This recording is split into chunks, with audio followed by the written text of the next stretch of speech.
How? तुम्हें कैसे पता? क्या यही कि तुम काउंट ड्रैकुला हो? यस। कितना मुश्किल था समझना।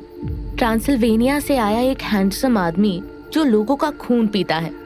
तुमने शायद मेरा पूरा नाम नहीं सुना। अनीता एलिजाबेथ पटेल।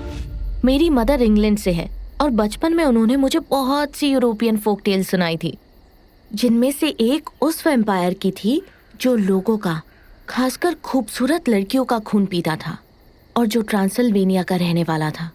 पर पता है, आज तक मैं इन कहानियों को बस कहानी समझती थी, जस्ट अ मिथ और अ फोक टेल, एक स्टोरी जो बच्चों को डराने के लिए सुनाई जाती है ताकि वो शैतानी ना करे और रात को चुपचाप सो जाए। पर जैसे ही तुमने अपनी कहानी सुनानी शुरू की, मुझे बचपन की वो सारी कहानियां याद आने लगी।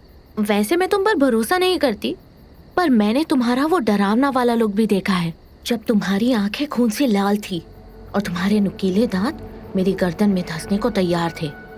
अब इतने सारे एविडेंसेस को मैं इग्नोर तो नहीं कर सकती थी ना, इसीलिए मैं समझ गई कि तुम और कोई नहीं, वही पिशाच हो जिसकी कहानियां मैंने बचपन में सुनी थी, काउंट ड्रैकुला ऑफ ट्रांसिल्वेनिया। इतना सब कुछ जान के भी तुम्हें मुझसे डर नहीं लगता? नहीं, एंड आई थिंक ये बात मैं 2-3 बार बोल चुकी हूँ कि मुझे लोग रीड करने आते हैं। Right, see you get me, I get you. फिर डरने की कोई बात नहीं है, राइट ब्लड? या फिर मैं आपको काउंट बुलाऊं, हिज मैजेस्टी? कुछ देर ड्रैकुला चुपचाप खड़ा रहा और फिर उसके दिमाग में साधु के वो शब्द गूंजने लगे। उसके लिए तुम्हें काउंट ड्रैकुला से एक बार पुनः व्लाद बनना होगा। और फिर उसके गले से एक हल्की सी आवाज निकली, व्लाद, कॉल मी व्लाद। शैतान का दिल आज सदियों बाद धड़क रहा था। शायद वो जो महसूस कर रहा था वो एक तरह की खुशी थी। वैसे खुश तो वो दरिंदा भी हो रहा था। ड्रैकुला और अनीता से दूर उसे कुछ ऐसा मिल गया था जिसकी उसे तलाश थी।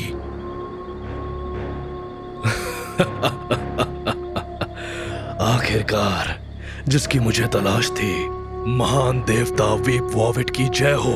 अब सबसे पहले व्लाड का अंत होगा और उसके बाद देवता की फौज अनूबुस की कैद से बाहर आएगी और पूरी दुनिया महान वीप वॉविट के आगे sir झुकाएगी।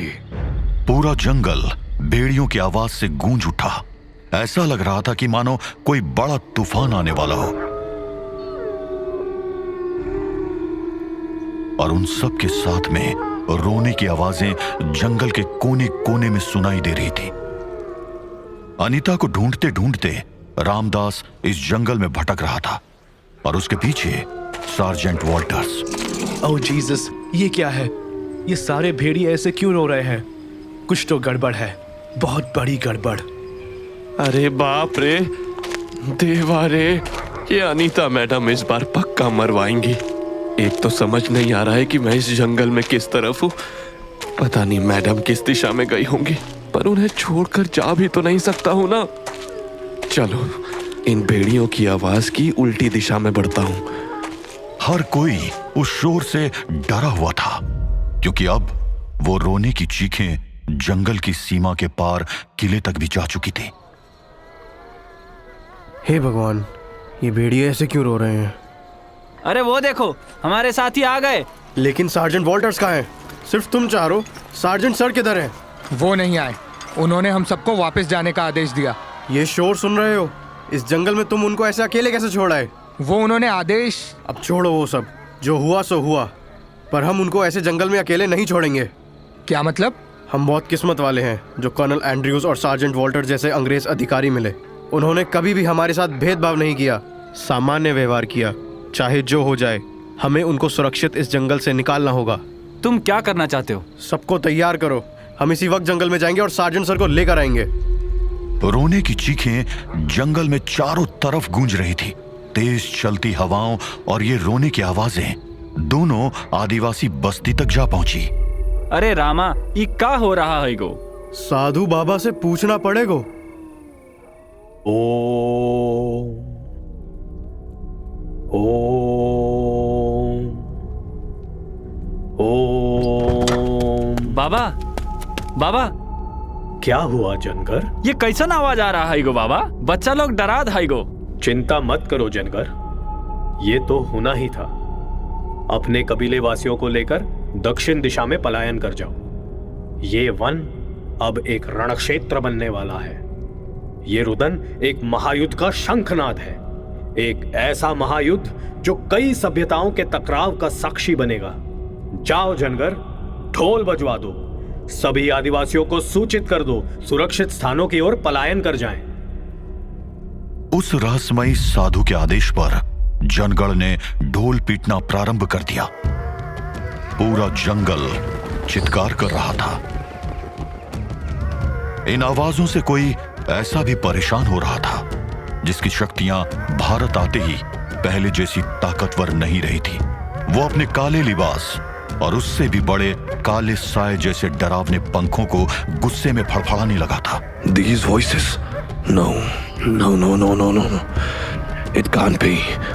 I have to alert my loyal slave. I have to. Lucifer, जो नर्क का फरिश्ता था, वो भी घबरा रहा था और वो तुरंत उस इंसान के पास पहुंचा जो उसका वफादार था। Wake up. Wake up.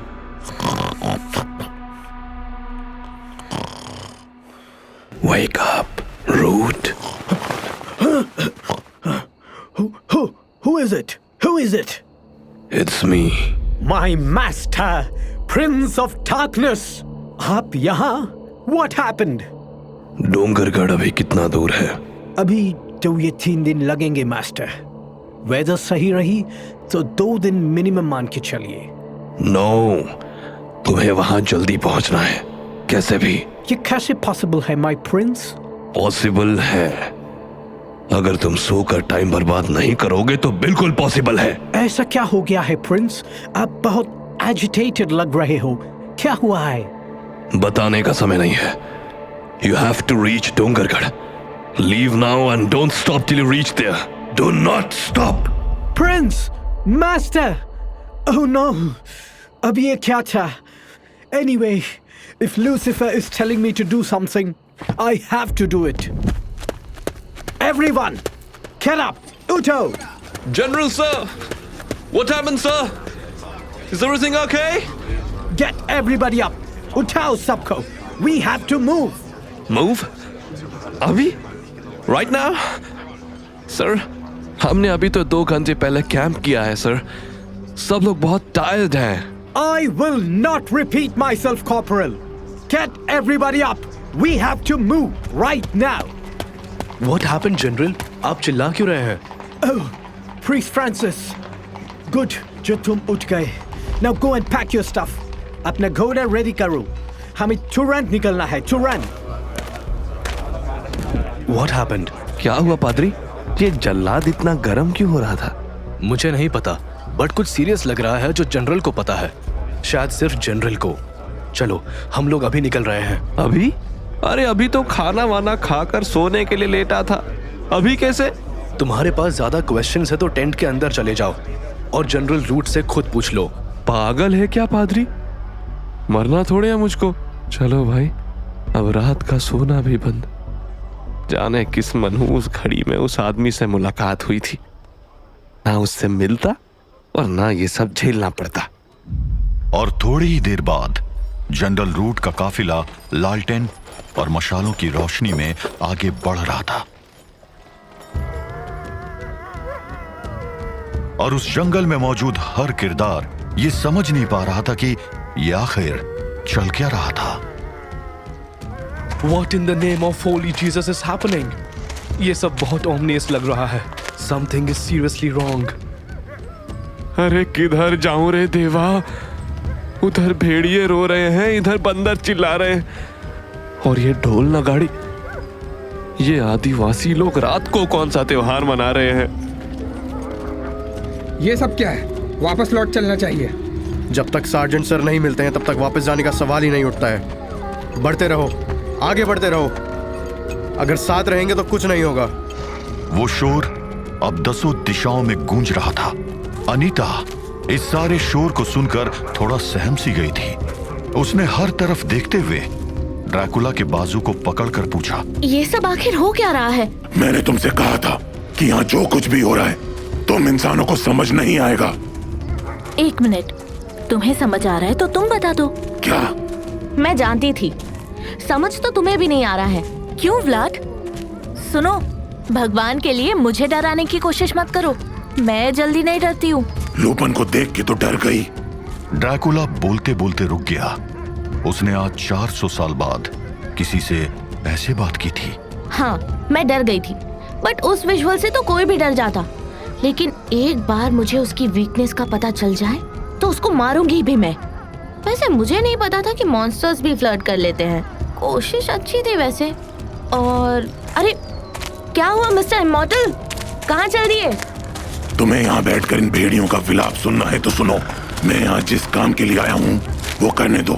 Dracula आगे बढ़ गया और उसके पीछे पीछे अनीता भी। उसके चेहरे पर एक अजीब सी हंसी थी जिसका मतलब शायद वो भी नहीं जानती थी। जंगल जाग रहा था। रात के उस अंधेरे में चांद की रोशनी से नहाया हुआ जंगल जाग रहा था। लेकिन उस शोर ने, उन आवाजों ने उस जंगल के दिल में सोई हुई एक ऐसी शक्ति को भी जगा दिया था जिसकी जानकारी किसी के पास नहीं थी। चटिया मटिया, चटिया मटिया, चटिया मटिया, चटिया मटिया, चटिया मटिया, चटिया मटिया, चटिया मटिया, चटिया मटिया, चटिया मटिया, चटिया मटिया।